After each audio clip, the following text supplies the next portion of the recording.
Hi friends, welcome to PUNARVI SANSKAR. ಇವತ್ತು second PUC English paragraph expected questions with answer ನೋಡೋಣ. First question. Describe the toy kingdom Monaco. Answer. The short story Two Deer presents the case of an offender. It satirizes how the king and the ministers take the impractical measures to punish the criminal and how the criminal takes advantage of the procedural lapses. Near the borders of France and Italy, on the shore of the Mediterranean Sea, there was a tiny kingdom called Monaco. There was about 7,000 population in that kingdom, but there was a real kinglet. He had a palace, the courtiers, the ministers, the bishop, the generals and the army of 60 men. There were also taxes on tobacco, wine, spirits and a poll tax as in any other country. But the prince found it hard to maintain the courtiers and other officials without the special revenue that came from a gaming house. People played roulette in the gaming house. It was only gaming house left in Europe. So the keeper of the gaming house got more profit and he paid a large sum to the prince. All the other European countries had forbidden such gambling houses because they did so much harm to the people. But the Prince of Monaco remained with a monopoly of the business. Second question. How was the case of murder conducted in the toy kingdom? The short story Two Deer presents the case of an offender. It satirizes how the king and the ministers take the impractical measures to punish the criminal and how the criminal takes advantage of the procedural lapses. A few years ago, a murder was committed in the toy kingdom. The people of toy kingdom always lived peacefully and such a thing had never happened before. But when it so happened, the judges assembled and conducted the case in the most judicious manner. There were judges, the prosecutors, the jurymen and the barristers. They argued with and judged. At last they condemned the criminal to death as the law directed. Next they submitted the sentence to the prince. After reading the sentence, he agreed to it and ordered to execute him. Third question. What obstacle did the king confront to imprison the criminal? Answer. The short story Two Deer presents the case of an offender. It satirizes how the king and the ministers take the impractical measures to punish the criminal and how the criminal takes advantage of the procedural lapses. The ministers decided to alter the death sentence to a life imprisonment because they could not afford borrowing guillotine from other countries. They thought that if they alter punishment it would come cheaper and also enable the king to show his mercy on the criminal. The king agreed to it and the matter was arranged, but they had an obstacle to imprison the criminal, that there was no suitable prison for a man sentenced for life imprisonment. There was a small lock up where people were sometimes kept temporarily, but there was no strong prison fit for permanent use. However, they managed to find a place that would serve their purpose and they put him there. A guard was appointed to watch the criminal and to fetch food for him from the palace kitchen. Fourth question. How did the criminal lead his life after his release from the prison? Answer. The short story Two Deer presents the case of an offender. It satirizes how the king and the ministers take the impractical measures to punish the criminal and how the criminal takes advantage of the procedural lapses. The criminal did not agree to leave the prison. So they offered 600 francs as a yearly pension to get rid of him. Thus they settled the matter. Receiving 1/3 of his annuity in advance, the criminal left the kingdom. He emigrated and settled across the frontier, where he bought a bit of land. He started market gardening and lived comfortably. He would always go at proper time to draw his pension. After receiving his pension, he would go to the gambling tables to try his luck. He would bet 2 or 3 francs. Sometimes he won and sometimes he lost. Then he would return home. Thus he led a peaceful life. Somehow he was lucky not to have committed the crime in a country which did not mind expense to cut a man's head off or to keep him in prison for life. Fifth question. Trace the childhood experiences that shaped the author's interest in ecology. Everything I need to know I learned in the forest is a thought-provoking essay. It speaks of the role of nature in human life. The writer feels we have to be in harmony with the nature. The author recounts that her ecological journey started in the forest of Himalayas. Her father was a forest conservator and her mother became a farmer. She learned about ecology from the Himalaya forest and ecosystems. The songs and poems her mother composed for them were about trees, forest, and India's forest civilizations. Her involvement in the ecology movement began with Chipko, a non-violent response to the deforestation that was taking place in the Himalayan region. Sixth question. How did the women led by Bachni Devi put up resistance to felling of trees? Answer. Everything I need to know I learned in the forest is a thought-provoking essay. It speaks of the role of nature in human life and the life in harmony with nature in the light of the writer's personal experiences. The author recollects that the protest led by Bachni Devi was one of the dramatic Chipko actions that took place in the Himalayan village of Advani. A village woman named Bachni Devi led protest against her own husband who had obtained a contract to cut trees. When officials arrived at the forest to cut trees, the woman held up lighted lanterns although it was broad daylight. The forester asked the woman to explain why they carried lanterns. The woman replied that they had come to teach the officers forestry. The angry forester told that they felled trees for the profit, resin and timber. The woman sang back that forests bear soil, water and pure air, indicating to preserve the earth and everything in earth's bear. Seventh one. Write a note on Navadanya farm. Answer. Everything I need to know I learned in the forest is a thought-provoking essay. It speaks of the role of nature in human life and the life in harmony with nature in the light of writer's personal experiences. To practice and promote biodiversity intensive farming, the author started saving seeds from farmers' fields. Then they realized that they needed a farm for demonstration and training. Thus, Navadanya farm was started in Doon Valley.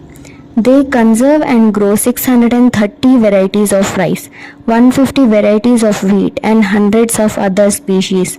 Working with farmers, they have set up more than 100 community seed banks across India and saved more than 3,000 rice varieties. They also help farmers make a transition from fossil fuel and chemical-based monoculture to biodiversity ecological systems nourished by the sun and the soil. It helps them produce more food and nutrition per acre. Eighth one. How do the views of Caroline Merchant differ from that of Francis Bacon? Answer. Everything I need to know I learned in the forest is a thought-provoking essay. It speaks of the role of nature in human life and life in harmony with nature in light of the writer's personal experiences. Francis Bacon, who is called the father of modern science, said that science and the inventions do not merely expert a gentle guidance over nature's course. They have the power to conquer and subdue her, to shake her to her foundation.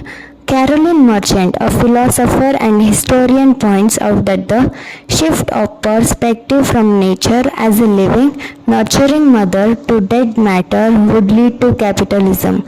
He opined that one does not readily slay a mother, dig into her entrails for gold, or mutilate her body. Thus, Bacon gives the domination images of science over nature, but Caroline Merchant expresses concern about the deterioration of nature and is apprehensive of the exploitation of nature with the advent of science. Ninth question. Why do you think Laura was a regular visitor to the park? What makes you think so? Answer. A sunny morning is a one-act play that comically presents the meeting of two, once upon a time, lovers in a park. When Donna Laura enters the park, she says that she is so glad to be there. She had feared that her seat would be occupied.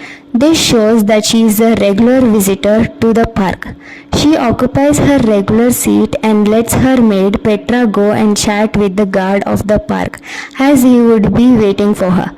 Laura brings breadcrumbs for the birds in the park. She throws the breadcrumbs to the birds and enjoys the sight of the birds having them. She knows about each bird and their features. This shows that Laura is a regular visitor to the park.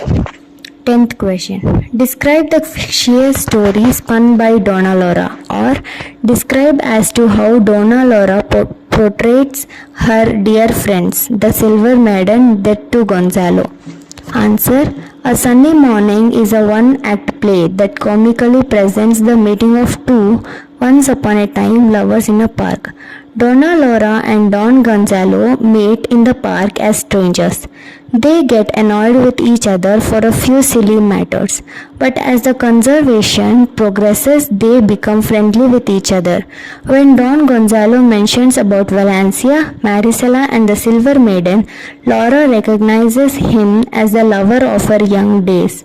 From her reaction, he too recognizes her as his beloved, but they do not want to reveal their identity. They start making up stories about themselves to hide their true selves. Donna Laura spins a story that the Silver Maiden was her friend.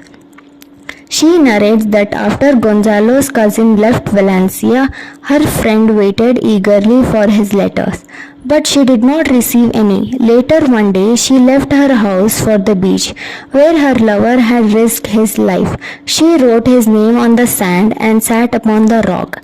The waves crept up to the rock and rose with a boom and swept her out of the sea. The fishermen often tell that the name that she had written was washed away much later after her death. Thus, Laura excels in her narration. 11th question. Describe the scene where Donna Laura and Don Gonzalo recognize each other. Answer. A sunny morning is a one-act play that comically presents the meeting of two, once upon a time, lovers in a park. Donna Laura and Don Gonzalo meet in the park as strangers. They get annoyed with each other for a few silly matters. Later, he shares the bench with Laura. They share a pinch of snuff, read lines from the book together, and become friendly with each other. Laura is surprised to hear that he is a native of Valencia. She then describes about Marisela, a villa in Valencia. Gonzalo is startled at the name of the villa. He tells that the villa was familiar to him and the most beautiful woman, Laura Lorente, had lived there. On hearing her own name, Laura is startled.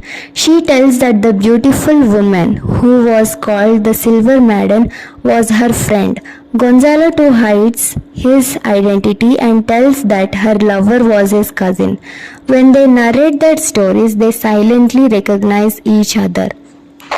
12th question. Give an account on Valencia, Marisela and the Silver Maiden. Answer.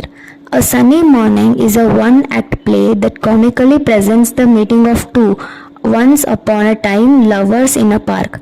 Donna Laura and Don Gonzalo meet in park as strangers. They get annoyed with each other for a few silly matters, but as the conversation progresses, they become friendly with each other.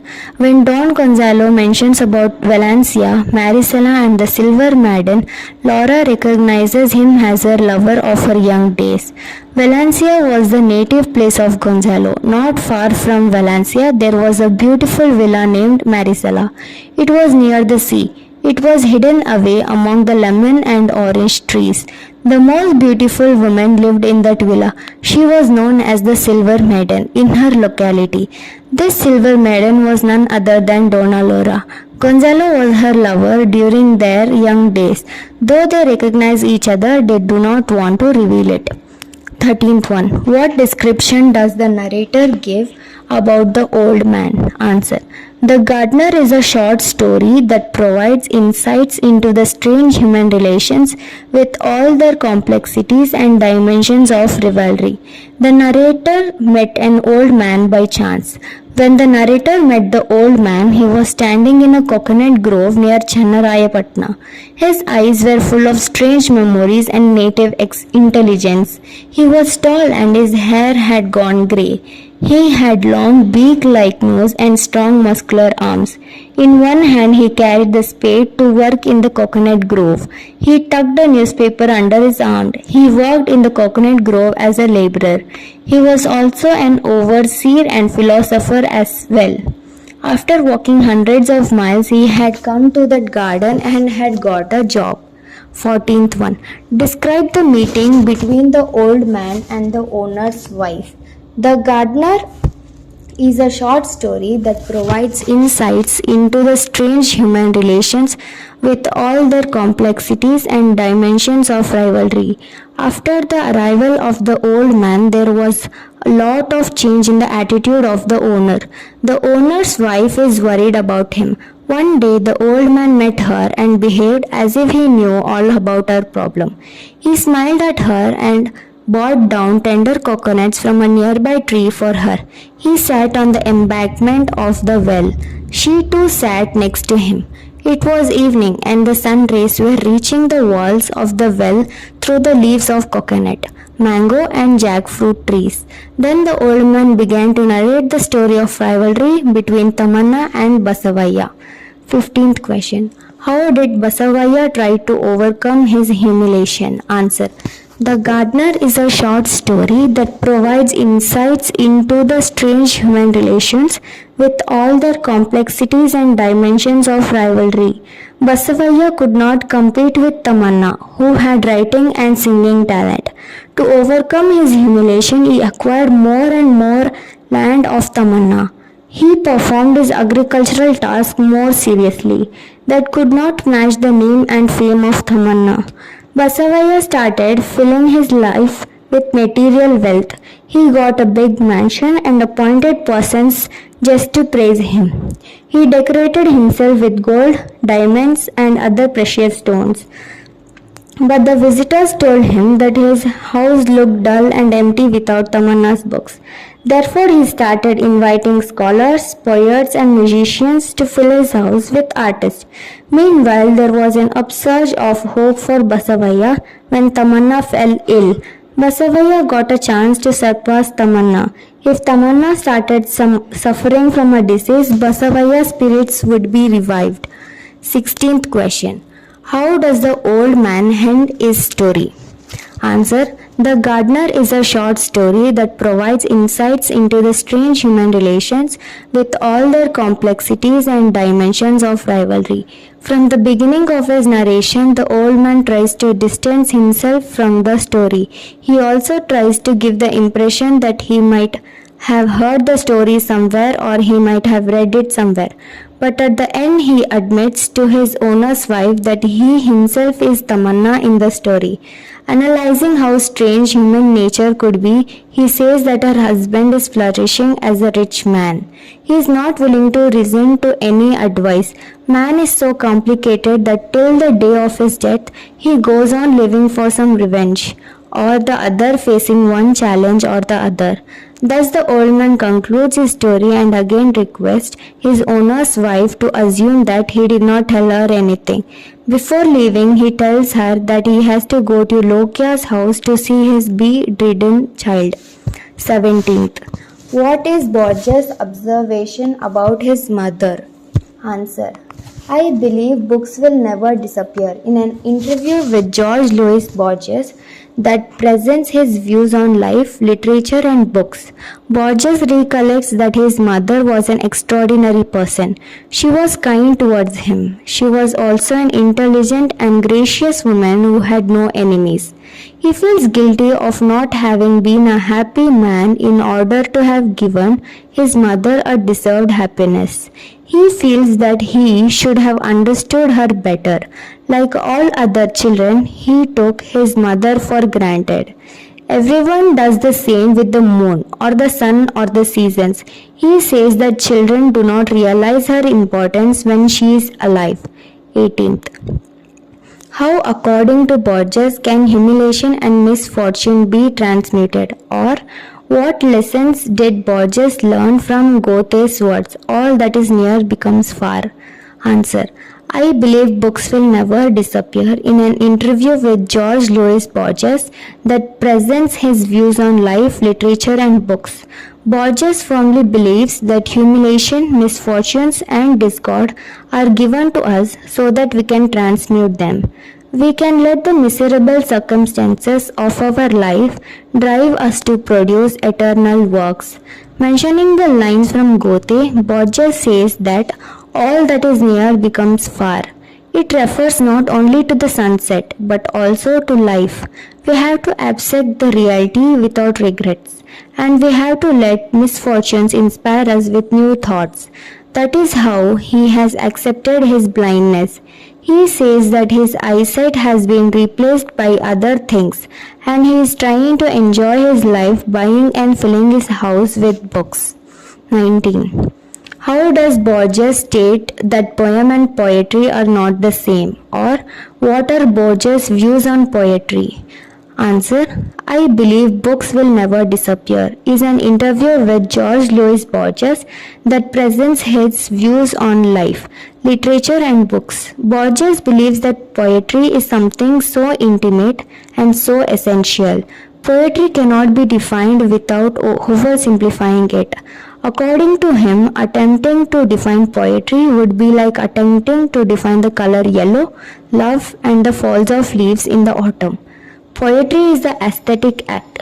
Poetry is not the poem. The poem may be nothing more than a series of symbols, but poetry is a poetic act that takes place when the poet writes it, when the reader reads it, and this always happens in a slightly different way. When the poetic act takes place, we become aware of it. Hence, poetry is magical, mysterious, and unexplainable, although not incomprehensive event. On reading a poem, if a reader does not feel the poetic act, the poet has failed. 20. How does Borges explain that a poet's task is to discover metaphors? I believe that books will never disappear is an interview with George Louis Borges that represents his views on life, literature, and books. Borges strongly believes that true metaphors exist from the beginning of time.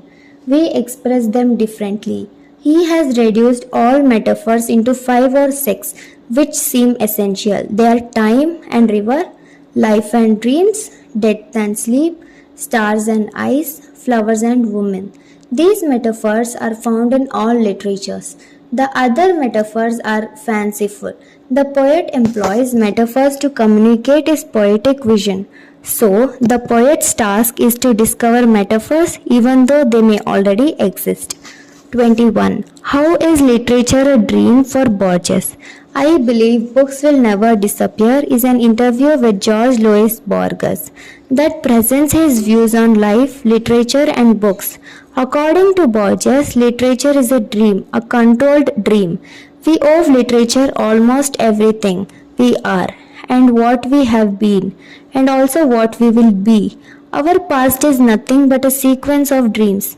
He finds no difference between dreaming and remembering the past. Books are the great memory of all centuries. Therefore, nothing can replace their function. If books disappear, surely history would disappear and the man would disappear. 22. People respect each other's privacy. Explain. Or why is a man's telephone receiver called his castle in Japan? Japan and Brazil through a traveler's eye is a travelogue that illustrates the unique mannerism and social behavior of two countries. Japan and Brazil. Japanese are considered as well-mannered people. They respect each other's privacy even in an overcrowded island. So courtesy has a double function. It is a courtesy and also substitute privacy. The author gives an example for this. The telephone instruments in Japan are seen in the shops, on a table, or on a counter of hotel because they have no space to spare for telephone booths. But one can speak about confidential business transactions or personal love quarrels over the phone in public. Any passerby could listen to the conversation, but nobody pays attention to it. So a man's telephone receiver is considered his castle. He can feel at home, experiencing the absolute privacy. 23. Why is eating soup more dangerous in Japan? Answer. Japan and Brazil through a traveler's eye is a travelogue that illustrates the unique mannerism and social behavior of two countries, Japan and Brazil. Eating soup is more dangerous than anything else. While eating soup, one must make a fearful noise. It is a sign of appreciation. If one does not make noise while eating soup, the hostess will think that he is an ill-mannered person. But if no one makes noise, the hostess will think that he is not well-brought-up person. Because only if ill-mannered Europeans make such disgusting noises while eating soup. Thus, even eating soup creates confusion whether or not to make noise. It is as complicated as bowing. 24. How does the author describe the war between drivers in Brazil? Answer. Japan and Brazil through a traveler's eye is a travelogue that illustrates unique mannerism and social behavior of two countries, Japan and Brazil. Motor cars are extremely expensive in Brazil because of high import taxes. In such case, hardly anyone can afford a car, yet almost everyone has a car. It seems as if cars are distributed free of charge to everyone in Brazil. The war between drivers themselves is murderous. No one cares about the traffic rules. The drivers cut in and overtake the vehicles on both the sides. In doing so, they force others to commit horrible crimes off the road. Yet there is no anger or hostility. They do not shout at each other. Instead, they smile at each other. They are playful and love fast driving. 25. Describe how traffic in Brazil leads to humorous observations. Answer. Japan and Brazil through a traveler's eye is a travelogue that illustrates the unique mannerism and social behavior of two countries, Japan and Brazil. The author says that traffic in Brazil often leads to humorous observation. The Avenida Presidente Vargas is the worst place of all. One stands there trying to cross the road and faces the truly fascinating problem. He witnesses that the slowly moving traffic suddenly picks up terrific speed. He continues to wait there, waiting for auspicious time to cross the road. Hour after hour, he continues to wait without a ray of hope of finding a chance to cross the road. Suddenly, he is astonished to see a friend on the other side. Waving to his friend, he shouts that how he crossed the road and got to the other side. His friend is surprised by this innocent question and shouts back that he was born on that side. 26. Write a note on Marcus eBay, or how did Marcus impress the people of his village? Answer. The Voter is a short story that depicts the dilemma of a person involved in process of election. It also throws light on the democratic setup, providing insight into man's individualist and mass behavior. Marcus eBay is the chief of People's Alliance Party. Everyone knew very well that he would be elected again from his constituency. Before politics had come to their village, Marcus was a mission school teacher. He did not have a good record as a teacher. He joined politics to avoid his dismissal due to a female teacher's complaint. After being elected as minister, Marcus became rich. He had 2 long cars and had built himself the biggest house. He also had a private power plant to supply electricity for his new mansion.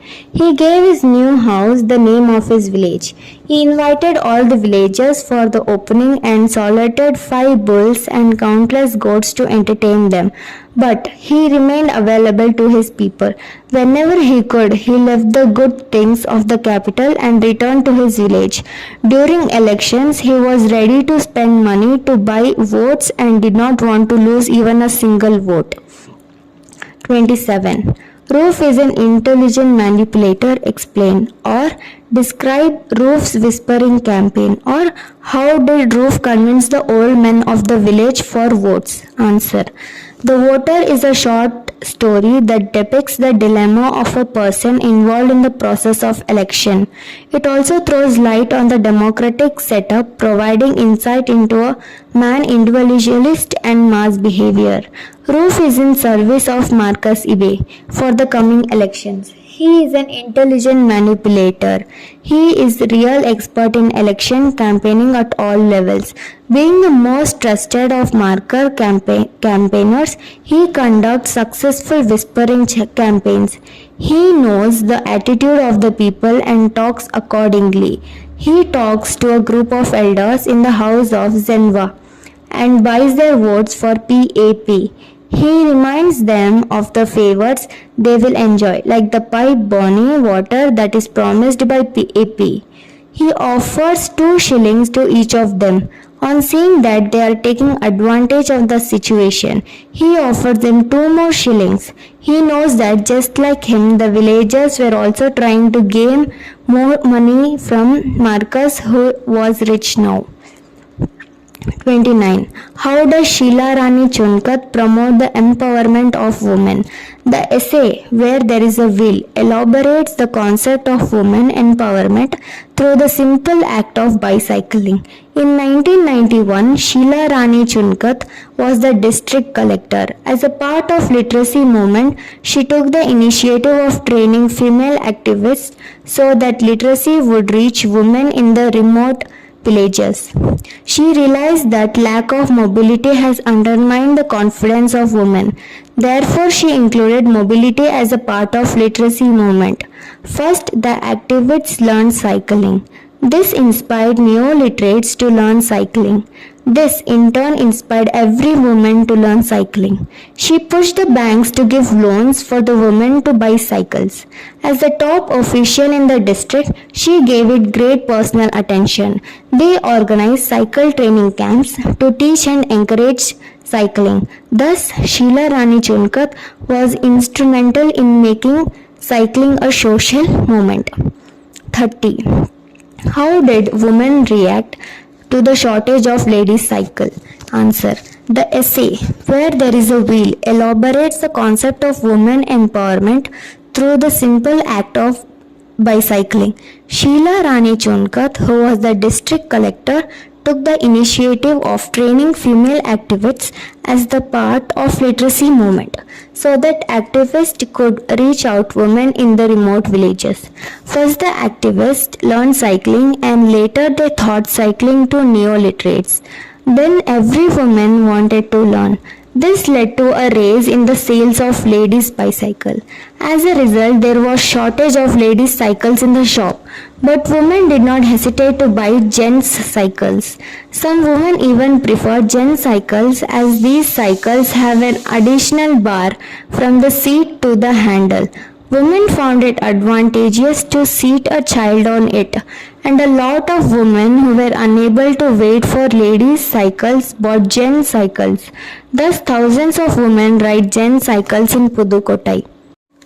ಈ ವಿಡಿಯೋನ like ಮಾಡಿ, share ಮಾಡಿ, subscribe ಮಾಡಿ. ಬೇರೆ subject ಏನಾದರೂ ಬೇಕಿದ್ದರೆ comment ಬಾಕ್ಸಲ್ಲಿ comment ಮಾಡಿ.